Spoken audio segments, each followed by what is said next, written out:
You're sitting at home, curtains closed, Wi-Fi off. You haven't moved in hours.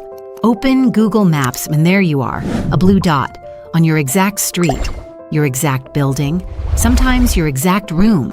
Your phone knows exactly where you are at all times, and you've never once told it. Your phone doesn't use one system to find you. It uses 3 simultaneously: GPS, Wi-Fi positioning, and cell tower triangulation.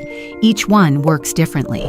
Each one has different strengths, and your phone switches between them and combines them so fast you never notice it happening.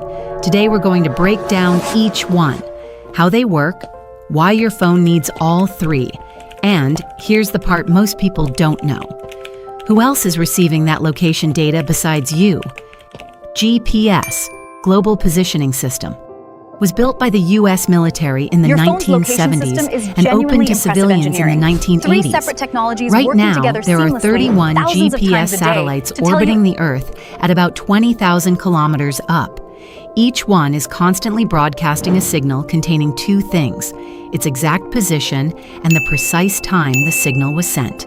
Your phone receives signals from multiple satellites at once, ideally 4 or more. Because the signal travels at the speed of light, your phone can calculate exactly how far it is from each satellite based on how long the signal took to arrive. With 3 satellites, you get a rough position. With 4 or more, you get precise 3D coordinates: latitude, longitude, and altitude.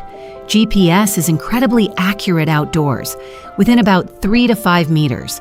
But it has one big problem: inside buildings, underground in dense cities with tall skyscrapers. The satellite signals get blocked or bounce off walls, making accuracy drop massively. That's where the second system kicks in. Even when you're not connected to Wi-Fi, even when Wi-Fi is turned off on your phone, your location can still be pinpointed using nearby Wi-Fi networks. Here's how. Every Wi-Fi router in the world has a unique identifier called a MAC address. Google, Apple, and other companies have spent years driving cars and sending people with devices to map the physical location of hundreds of millions of routers worldwide. So when your phone scans for Wi-Fi networks, even without connecting, it sees the names and IDs of nearby routers and sends them to Apple or Google's servers. The server looks them up in the database and says, these 3 routers are always found together at this exact address. Your location pinpointed indoors without GPS, without being connected to anything, accurate to within 15 meters. The third system is the oldest and least precise, but it works anywhere there's a mobile signal. Your phone is always connected to the nearest cell tower. By measuring the signal strength from 3 or more towers at once and calculating the time signals take to arrive, a technique called triangulation, your carrier can estimate your position to within a few hundred meters in cities and up to a few kilometers in rural areas. This is the backup. GPS fails indoors. Wi-Fi positioning requires router data, but cell towers are everywhere.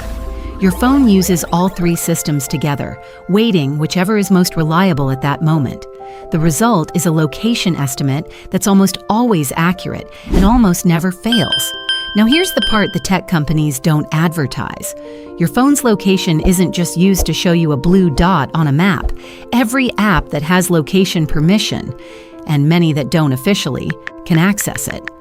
Weather apps, games, shopping apps, flashlight apps. In 2019, the New York Times obtained a data set of location data collected from ordinary smartphones. It tracked over 12 million Americans.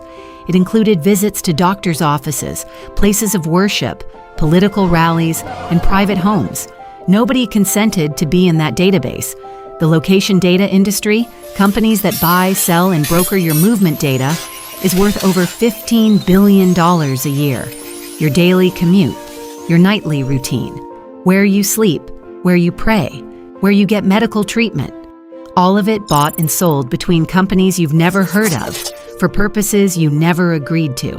3 things you can do right now to take back some control. First, go to your location settings and change every non-essential app from always to while using or never. Maps and navigation need it. Your flashlight app does not. Second, Turn off precise location for any app that doesn't genuinely need it. Most apps work fine with approximate location. Third, on iPhone, go to Settings, Privacy, Location Services, System Services, and turn off Significant Locations. This is a hidden log Apple keeps of every place you visit regularly. Your phone's location system is genuinely impressive engineering. 3 separate technologies working together seamlessly, thousands of times a day, to tell you exactly where you are.